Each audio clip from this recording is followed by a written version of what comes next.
हरे कृष्णा प्रिय सिंह राशि के दर्शकों, आज हम बात करने वाले हैं 1 अप्रैल से लेकर और 30 अप्रैल 2025 अर्थात मासिक राशिफल। आपका भाग्य, कैरियर, बिजनेस, व्यापार, शिक्षा, प्रेम, स्वास्थ्य, नौकरी, हर एक बात पर विस्तार पूर्वक अच्छी तरीके से इस प्रोग्राम में चर्चा होने वाली है।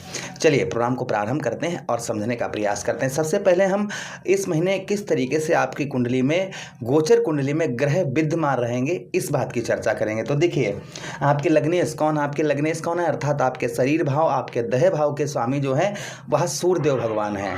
और सूर्यदेव भगवान आपके ठीक कहाँ पर रहेंगे? आपके अष्टम भाव में अभी हैं, किंतु 13 अप्रैल को राशि परिवर्तन करके आपके नवम भाव अर्थात आपके शुभ स्थान, आपके भाग्य स्थान पर गोचर करेंगे और उच्च की अवस्था के हो जाएंगे। उसी के साथ ही साथ में मंगल देव का राशि परिवर्तन होगा। 2 अप्रैल को मंगल देव आपके ठीक एकादश भाव से निकलकर आपके 12वें भाव पर मंगल देव गोचर कर पाएंगे। पंच ग्रहों का योग आपके ठीक कहाँ पर रहेगा? आपके अष्टम भाव में रहेगा। सूर्यदेव भगवान जब 13 अप्रैल को निकल जाएंगे तो 4 ग्रहों का योग तब भी आपके 4 ग्रह जो हैं आपके अष्टम भाव पर तब भी विद्यमान रहेंगे। देखिए, शुक्र यहाँ पर, शुक्र जो है, शुक्र की अवस्था बदलेगी। शुक्र वक्रीय अवस्था से मार्गीय अवस्था में हो जाएंगे 13 अप्रैल को। बुध और उच्च की अवस्था में रहेंगे। बुध महाराज नीच के रहेंगे, किंतु बुध महाराज अभी वक्रीय अवस्था में बुध महाराज भी हैं। 7 अप्रैल को बुध महाराज वक्रीय अवस्था से मार्गीय अवस्था में हो जाएंगे। शनिदेव महाराज पूरा महीना आपके मार्गीय अवस्था में पूरा महीना और उदित अवस्था में आपके ठीक अष्टम भाव पर पूरा महीना विद्यमान रहेंगे। उसी के साथ ही साथ शुक्र यहाँ पर, शुक्र भी हमने आपको बता दिया आपके अष्टम भाव पर ही रहेंगे और 13 अप्रैल को ये मार्गीय अवस्था में। तो ये ग्रहों की युति जो है आपके इस महीने ग्रह इस तरीके से आपकी कुंडली में, गोचर कुंडली में विद्यमान रहेंगे। तो चलिए सबसे पहले हम आपके हेल्थ की बात करते हैं कि आपका स्वास्थ्य कैसा रहेगा। हम हमेशा ही प्रोग्राम में इस बात की चर्चा करते हैं कि पहले सुख निरोगी काया। अगर शरीर ठीक है तो सब कुछ ठीक है, अगर शरीर ठीक नहीं है तो सब कुछ बेकार है। तो पहला सुख जो है वह निरोगी काया है। तो शरीर, हम आपका स्वास्थ्य देखने के लिए हम आपके लग्नेश पर विचार बनाते हैं। आपके लग्नेश भाई, आपके देह भाव के स्वामी, आपके जो शरीर के मालिक हैं वह कौन है? वह सूर्यदेव भगवान हैं। और सूर्यदेव भगवान कहाँ चल रहे हैं? अष्टम भाव पर चल रहे हैं। तो अष्टम भाव कुंडली का उत्तम नहीं होता है, अच्छा नहीं, अशुभ भाव माना जाता है। दैठ का भाव है, मृत्यु का भाव है, पुरातत्व भाव है। तो अष्टम भाव जो है ना, अष्टम भाव पर सूर्य जो है अभी ठीक है कोई, लेकिन ग्रहण दोष बनाए हुए हैं। खासकर आपकी हेल्थ इस महीने 13 अप्रैल के बाद में काफ़ी बेहतरीन देखने को मिलेगी। कोई आप बीमारी से परेशान थे किसी तरीके की, तो उस बीमारी से आपको छुटकारा मिलता हुआ नजर आएगा लगभग। और आपके जो है हेल्थ इशू जो काफ़ी दिनों से चल रहा था वो आपका दूर होता हुआ नजर आएगा।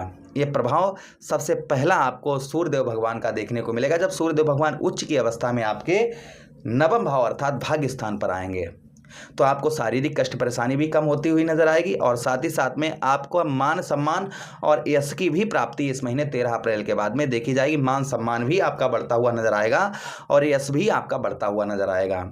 ये प्रभाव, दोनों प्रभाव, शुभ प्रभाव आपको देखने को यहाँ पर सूर्यदेव भगवान के मिलेंगे। अच्छा, उसी के साथ ही साथ आगे हम बात करते हैं आपके धन की स्थिति कैसी इस महीना रहेगी, आपकी आय कैसी रहेगी। तो देखिए, आपके धनेश कौन बनते हैं? अर्थात आपके द्वितीय भाव के स्वामी, द्वितीय भाव के जो स्वामी आपके बनते हैं वह बनते हैं बुध महाराज। अब बुध महाराज क्या है? बुध महाराज भाई जिन ग्रहों के साथ बैठते हैं वैसे ही अपना स्वभाव बना लेते हैं। जिन ग्रहों के साथ युति होती है तो वैसा ही स्वभाव बुध महाराज का हो जाता है।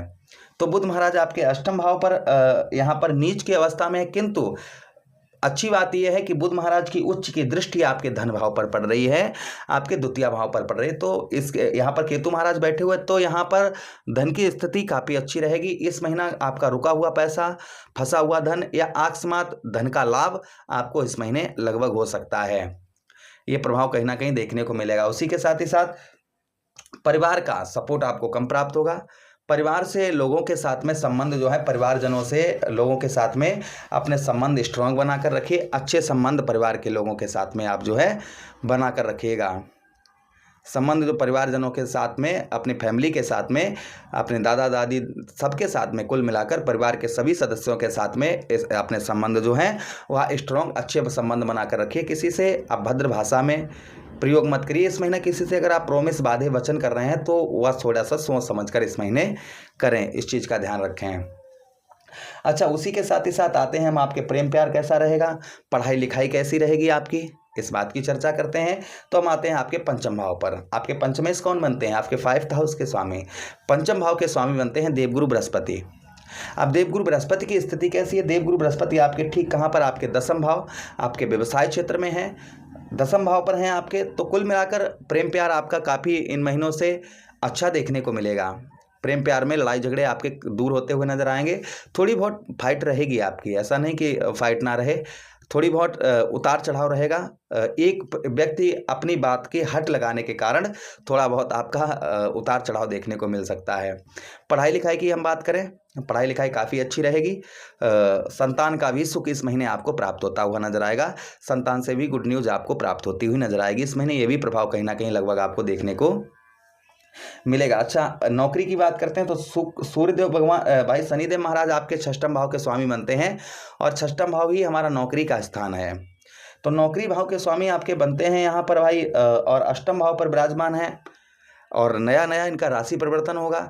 तो कुल मिलाकर नौकरी में कुछ सुधार अच्छे देखने को मिल सकते हैं। राहु के साथ मित्र के साथ में रहेंगे तो नौकरी से रिलेटेड कुछ अच्छा उत्तम आपको देखने को मिलेगा। फिर भी उच्च अधिकारियों से संबंध जो हैं अच्छे मधुर आप बनाकर रखिए इस महीने नौकरी से रिलेटेड। कर्ज में कुछ आपको परेशानी का सामना करना पड़ सकता है इस महीने कर्ज से रिलेटेड, इसलिए अनावश्यक कर्ज इस महीने ना लें, इस चीज़ का ध्यान रखें।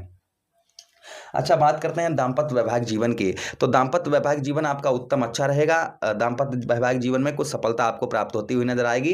पत्नी के साथ में, या स्त्री हैं या पति, आप जो है स्त्री है तो पति के साथ में, अगर आप पुरुष हैं तो पत्नी के साथ में इस महीने बहुत ध्यानपूर्वक इस महीना काटना है। दोनों लोगों को छोटी छोटी बातों को इग्नोर करके दोनों लोगों को अपने लक्ष्य को हासिल करने के लिए आप जो है दोनों लोग जो है जब खड़े होंगे तभी आपको सफलता प्राप्त होगी। यहाँ पर किसी प्रकार का, पत्नी अगर स्त्री है तो पति के साथ और पुरुष हैं तो पत्नी के साथ में किसी प्रकार की लड़ाई झगड़ा या नोक झोंक जो है ना रखें। अच्छा, उसी के साथ ही साथ भाग्य की बात करते हैं तो देखिए मंगल नीच के 12वें भाव पर चल रहे हैं, इसलिए भाग्य के लिए आपको थोड़ा सा परिश्रम करने की इस महीने आवश्यकता रहेगी। ऐसी नहीं, आपको फॉरेन से इस महीना विदेश से उत्तम अच्छा लाभ देखने को मिलेगा, विदेश से उत्तम अच्छा लाभ देखने को मिलेगा। उसी के साथ ही साथ में इस महीना जो है आप फॉरेन वगैरह जाने की तैयारी कर रहे थे, वीज़ा वगैरह पास नहीं हो पा रहा था, वह पास होता हुआ नजर आएगा। इस महीना क्रोध पर आप कंट्रोल करते हुए नजर आएंगे, अर्थात गुस्से पर कंट्रोल करते हुए नजर आएंगे। और भाग्य के लिए थोड़ा सा भाग दौड़ करने की आवश्यकता रहेगी, तभी आपके भाग्य में वृद्धि होती हुई नजर आएगी। यानी कोई भी कार्य है तो उसके लिए थोड़ा सा आपको थोड़ा बहुत जाना, जैसे कोई भी कार्य है तो उसके लिए जैसे घर बैठे फ़ोन से ऐसा नहीं है, आपको थोड़ा बहुत चलकर जाना होगा, तभी आपका कार्य जो है लगभग सिद्ध होता हुआ नजर आएगा। ये प्रभाव भाग्य के जो है, भाग्य के लिए थोड़ा सा आपको भाग दौड़ करने की आवश्यकता रहेगी। अच्छा, व्यवसाय की बात करते हैं तो शुक्र 8म भाव पर नीच के चल रहे हैं तो उत्तम अच्छे लाभ आपको व्यवसाय क्षेत्र में सफलता प्राप्त होती हुई नजर आएगी, किंतु 13 अप्रैल के बाद में आर्थिक स्थिति भी आपकी बेहतर उत्तम अच्छी होती हुई नजर आएगी 13 अप्रैल के बाद। तो कुल मिलाकर ये महीना काफ़ी अच्छा आप लोगों के लिए होने वाला है। जो चीज़ें हमने आपको बताई हैं, सावधानी बताई, वो सावधानी बरतिएगा, उपाय करते रहिए। तो देखिए, उपाय के लिए रोजाना सूर्यदेव भगवान को अर्घ्य दीजिएगा और उसी के साथ ही साथ गेहूं का दलिया बनवाकर उसमें थोड़ा गुड़ डालकर रविवार के दिन गौ मैया को दीजिए, कोई दिक्कत परेशानी नहीं होगी। विष्णु सहस्त्र नाम का पाठ करिए, विष्णु सहस्त्र नाम का पाठ करने से आपको आध्यात्मिक लाभ होगा। केले के जड़ पर प्रतिदिन जल चढ़ाते रहिए आप। उसी के साथ ही साथ हनुमान जी की आराधना करिए। मंगलवार वार दिन पैरों से लेकर मस्तक तक बजरंगबली को सिंदूर लगाइए। हनुमान चालीसा या बजरंगबाण, सुंदरकांड इनका पाठ करिए वहीं मूर्ति के सम्मुख बैठकर।